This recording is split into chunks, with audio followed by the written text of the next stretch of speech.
Okay, so number 3, why does branding really matter? Like what's the big deal about branding? Well, as you guys can already tell, I'm very passionate about branding from what you've heard me talk about so far, but there are just a lot of benefits to having a really strong brand.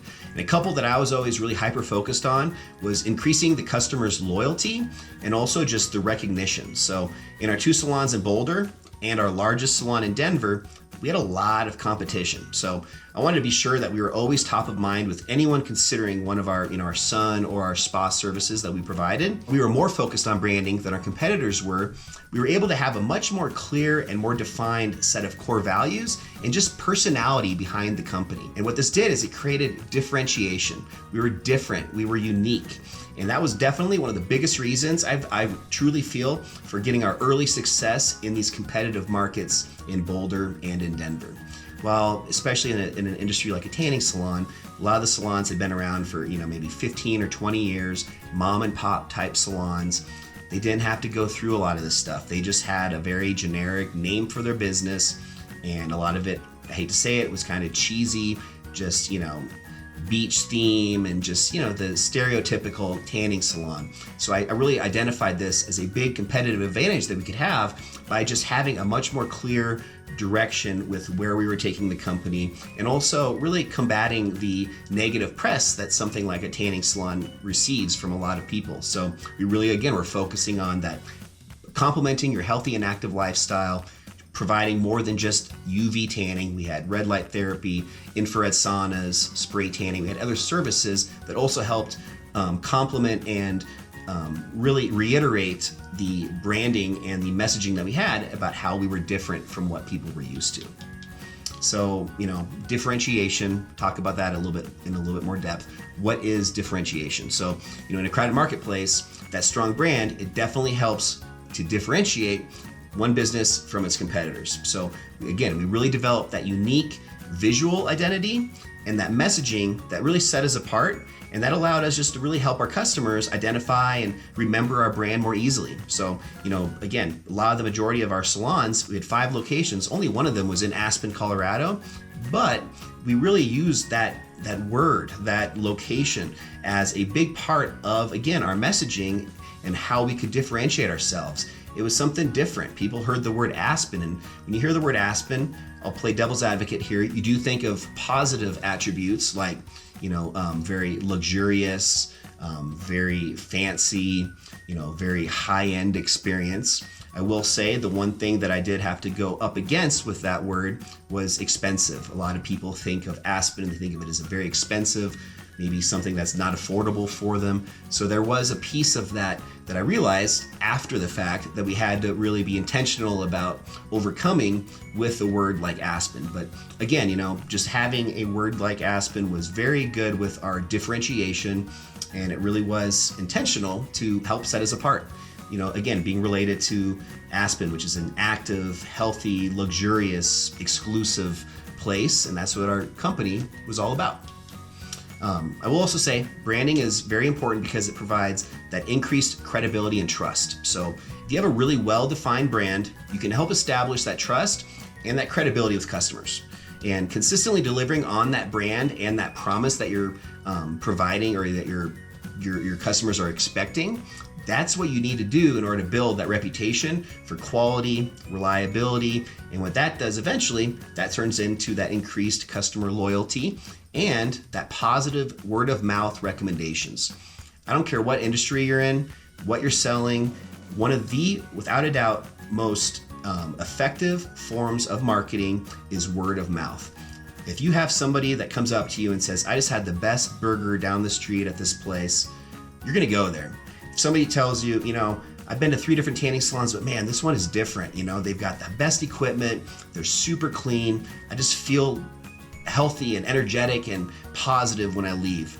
That's what we were going for, that credibility, but also that consistency. If somebody comes in 10 times to your business and 9 times has a great experience, but on that 10th one they have a horrible experience, I hate to say it, but it is a much, much more difficult uphill battle just to overcome that one bad experience as it is to have 9 flawless, perfect experiences. So consistency is something that I really had to reiterate to my employees and really just get everybody on the same page about. With every single customer is treated the same way. You might be having, as an employee, as a team member in our salon, might be having kind of a bad day, maybe you had a big test and you weren't sure how well you did on it earlier, but somebody comes in, you need to put your A game on. I don't care if you had a bad day or what else is going on. That consistency is something that is very rare in businesses, and it's something that truly will elevate and take you to the next level if you can perfect that. So I'm not saying it's easy. I think it's one of the hardest parts of business, is just managing your employees and making sure that everybody is delivering on that same message that you, as the visionary and the entrepreneur, set for the business and put out there for your team to run with. It's a lot harder to execute than it is to come up with. So keep that in mind. It's an ongoing process. And all I gotta say, one final thing on that, is just don't take your foot off the gas.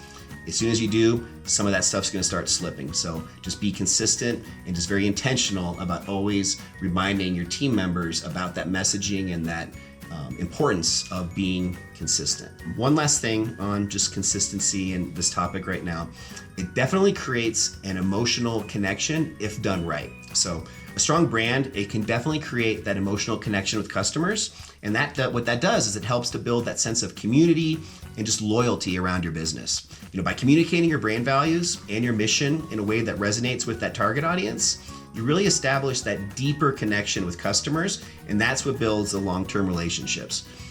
It's just always about going a little bit deeper, getting a little bit more in depth with how well you know your customers. Instead of just saying, welcome to Aspen Tan, what's your name? A big thing for us was we always want to remember, at a minimum, the customer's first name. As soon as they came in the door, if they'd been in a couple times, we wanted to make sure we knew their name, and we addressed them by that proactively. When you walk in and somebody already knows your name, wow. That is communicating, that is loyalty, that is building that deeper connection. And not just their name, but then, if they have to wait for a few minutes for maybe the room to be ready for them, instead of just standing there awkwardly, I would always push my employees to, talk to them, learn about why they're coming in today. You going on a vacation coming up? What brings you in today? Simple questions. You just need to figure out for your business what that 2 or 3 different questions might be. Really train your staff on understanding, remembering those questions as prompts for when people come in. And I guarantee you that's going to provide them the ability to dig deeper, get that better, more, legitimate, deeper connection with their customers. And that goes so far. Again, it's something that's so rare nowadays, and it's a huge competitive advantage. And that doesn't have to be a brick and mortar physical business like we had, where you had to come into our locations. Even if it's an online business, same thing, just simple little messages you could send to your customers. Learn a little bit more about why they want to buy your product, what it is about your product or your service that makes them come to you instead of go to the competitors. Just figure out more about why they're coming in.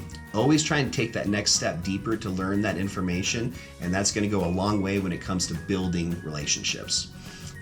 Once we established ourselves in each of these Colorado markets, so again, Aspen, Glenwood Springs, Boulder, and Denver, we were able to really build up this branding. And what we were able to do after that is it was able to warrant a price premium. So a strong brand, it can command a price premium, allowing you to charge more for your product or services than your competitors. Customers are often, they're willing to pay more for products or services that they perceive as higher quality and especially more reliable. If every time you go in somewhere and you know what you're going to be getting, you have expectations that are always met, without a doubt, that's going to build that strong brand reputation, and that comes in very, very handy. That's what it's going to take to motivate your customers to give word of mouth referrals to their friends. They're not going to just tell their friends about any place. They want to make sure that they're confident that when their friend goes in to see you, they're going to get the same experience that you got when you went in. So again, just really, really important on that note. And then final point I'll make about just why branding is so important. It is absolutely essential if you are building a multi-location company, or if you're really focused on that long-term growth. If you're in it for the long haul, you need to invest in your brand from day one. And again, you need to be consistent. It's the only way that it'll ensure that long-term growth and success for your business. A strong brand, it helps not only attract new customers, but it helps retain existing ones. And that's what it takes to establish your business as a leader in your industry. And over time, this is a snowball effect. It can lead to increased revenue and profits over time. It's something that takes a little bit of effort and momentum. Once you get it going, it's amazing how that snowball effect comes into play and you really start to see it provide dividends. Okay, guys, so got another one for you. How to create your brand that resonates with your target audience.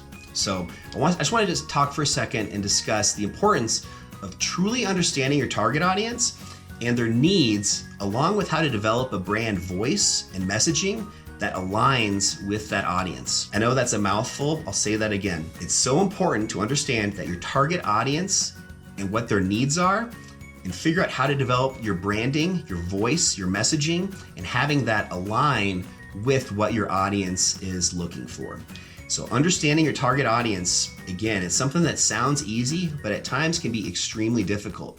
I've had several times in my career where I thought I knew what our target audience was. And for me, the target audience was however I can make the most money, however I can get the most amount of bodies into the salon.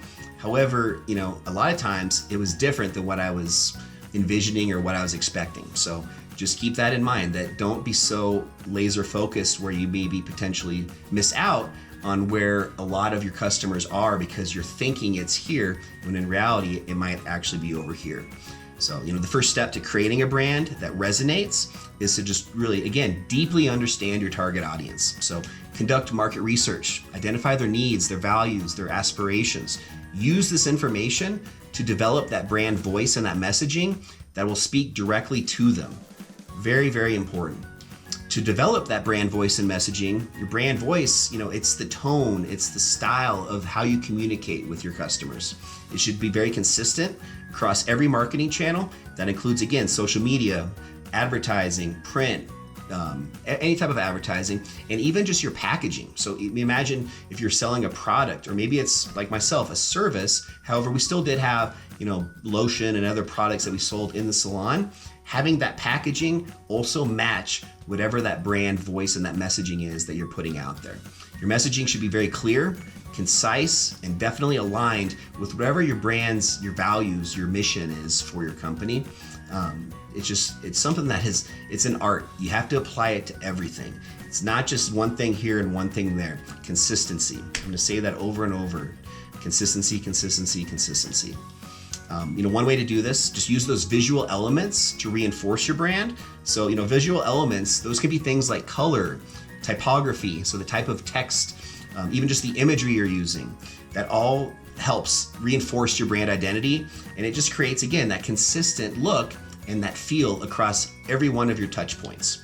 You always want to make sure you choose visual elements that align with your brand values and, again, resonate with your target audience. So I highly recommend that when you get going, if you're starting your own business, if it's a product, if it's a service, I don't care what it is, early on, create a brand kit. If you need help on a brand kit and understanding more about what it is, shoot me a message. I'd love to just spend 10 or 15 minutes to talk you through this. I definitely had some learning curves on this one. I had some issues with going one direction and then we had to pivot, and it took me some time and, again, some trial and error to figure this out. But a brand kit is incredibly important. This is what you're going to need in order to create that consistency. So, again, even if you don't have a business physically up and running yet, it's still a great way to save a lot of time and frustration in the future. So there's also resources like Fiverr. Fiverr.com is just a great way to connect with overseas graphic designers. And there's ways you can do this for very cheap, relatively, and still be able to get a high level professional branding, even if it's from day one. Obviously, you might not have exactly what you need to make all of these decisions before your business is up and running, but try your best. Again, I would much prefer that you at least give this a shot and create some form of branding rather than just not have anything and then a year into your business, at that point you're starting to think about it. You need to do it from day one. I also will say you want to make sure that you're communicating your brand values. So this is something also that's very important to figure out early on in your entrepreneurial journey. There's a lot of really good YouTube videos you can watch. There's different courses you can take.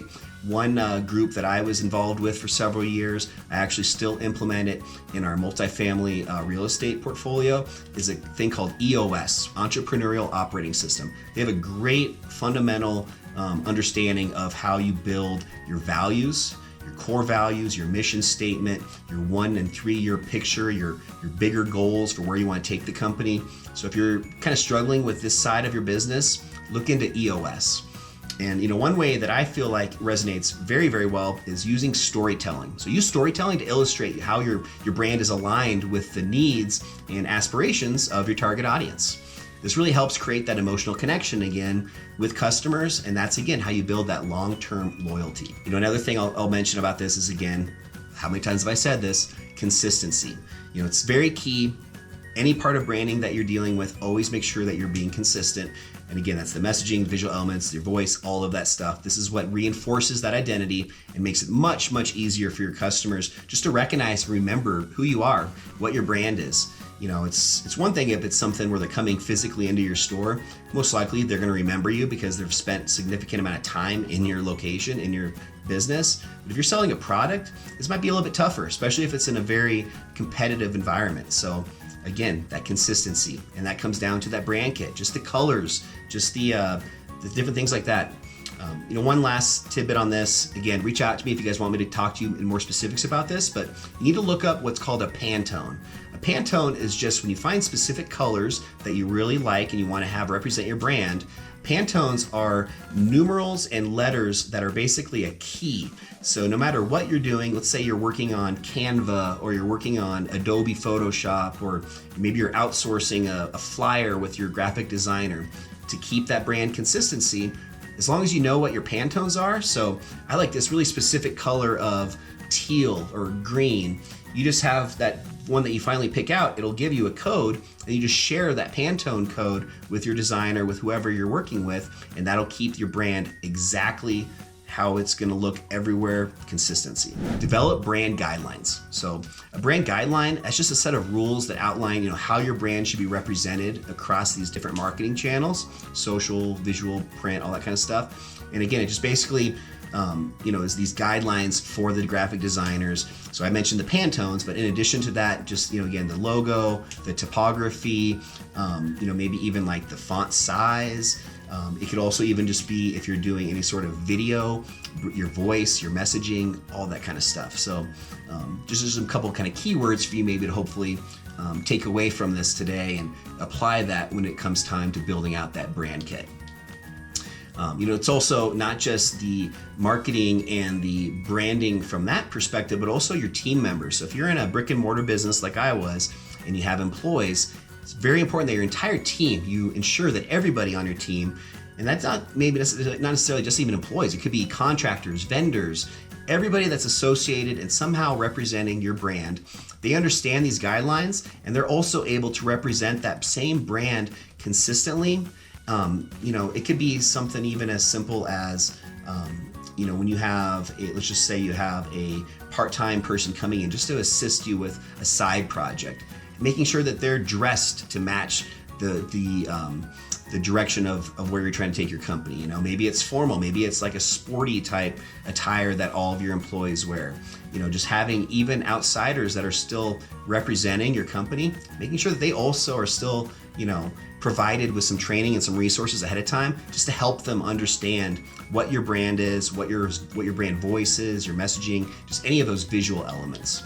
And again, you can use templates, tools, all sorts of ways to just consistently follow those guidelines. Like I said earlier, Canva is a great one, Adobe Photoshop. But let's just say you're making social media posts, email newsletters, anything like that. Consistency. Couple last things and I'll wrap this up, guys. With your brand, you want to make sure you're always monitoring it. So it's not just, again, one thing that you just create it and then you just kind of step aside. You always want to be regularly monitoring your brand across all marketing channels just to ensure that it is being represented consistently from a customer's perspective. So when I talk about monitoring your brand, I think it's very important to kind of act almost as if you're a customer. How does it look from a customer's point of view? Another way to do this is just to ask. I'm guaranteeing you, if you have a successful business, you're going to have your top maybe 10 to 20% of your customers that provide the most revenue for you. And those are your lifers. Those are the people that are always going to be talking about you and just true fans of your business. Ask them. They're going to love to talk to you about this. Just tell them, hey, I want to make sure that we're consistent. I want to make sure that our brand is being represented the way we want it to be. What do you think? How do you perceive our brand when you, as a customer, see our ads on social media? By asking these other people, it's another great way just to monitor your brand and get a different perspective. If you're in the same business every day, day in and day out, and this is, for me, for sure happened many times, it still does, even in my current career, is just really getting to a point where you're so laser focused that you don't step back and kind of look at it from a different perspective. If you have the ability to do this, it really helps open your eyes and a lot of times identify little areas that you might be able to make little tweaks and adjustments and even improve your branding even better, make it even more consistent and just perfect. The last part about that is just, in addition to monitoring it, you also want to adapt. So, in addition to just, regularly tracking and monitoring and seeing what people think about your brand, it's okay to adapt your brand strategy based off of that customer feedback and even just the market trends. So, we definitely had a substantial amount of evolving over the years with our brand. And a lot of that came down to what products and services we were providing. That also changed. We started providing red light therapy and infrared saunas and these new services at our salon to really lean into the healthy and active lifestyle. And when we did that, that really required us to change and adapt some of our marketing, some of our branding, with something like a red light therapy. Red light therapy, if you don't know much about it, the main benefit to it is it decreases fine lines and wrinkles. Well, fine lines and wrinkles are usually an older demographic, which was very different from what our main target audience initially was, which was young college girls. So as we started getting these new products and services in, we had to adapt. We had to change how our branding was. If you're a 50-year-old woman, you're not going to relate at all to this, teenage or early 20s messaging, and you might decide to go somewhere else because you don't align with that. So it's, again, really, really important to just be aware of that and, if needed, adapt. All right, guys. Well, if you made it this far, I'm really excited to have shared a lot of this information with you. It's been a great experience, as I've said, a couple times already, just kind of learning through trial and error. And, if you don't fail, you can't get back up and improve. So I've had a lot of failures over the years, and what that's allowed me to do is be able to really improve and identify areas that we could get better. And one of those over the years, without a doubt, was branding. It's an area that I really enjoy. I think it's something that's really fun because you can really create this visual and just this persona of your business, of your company, through these very intentional things that you do, whether it be, again, email newsletters, social media, influencers that you're sponsoring, all sorts of different fun, creative ways of how you can get your branding out to the public. And I think it's just been one of my favorite parts about being an entrepreneur and running a business, again, for over a decade. We were really successful with our branding. And again, one of the areas that I'm the most proud of is the marketing and just the branding that we created over the years and really set ourselves apart from our competition through being creative and just really having a very clear, directional marketing campaign that we're running at all of our salons, and just something that I was really excited to share with you guys today. So close you out with this. If you have any questions, again, I would love to connect with you guys. I'm not asking for anything in return. I just want to help provide value to my friends and connections and anybody that's just interested in building a business. I think it's such a empowering experience, and I hope that if you are on the fence, you really consider making that leap and just going all in. It's something that I look back on and I think about that day where we signed our lease on the first salon in Aspen, and how even in that moment I was on the fence, and by not going that direction, how different my life would be today. So all I can say is just be confident, and at times, if you've weighed the risk, be aggressive. Just go for it. You live life once. the worst case scenario, you're gonna fall and you're gonna get back up. So again, guys, reach out if you have any questions. My phone number, my email, all my info's down below. And not making a serious plug here, but if you are interested in real estate, if you're considering moving to Denver, or if you live here and you're considering getting a new home, reach out to me. I'd love to, chat a little bit more about that with you as well, and find out maybe if I can provide some value on that front as well. So look forward to talking to you guys on episode number 2 of How to Build a Successful Business. I'll see you guys then.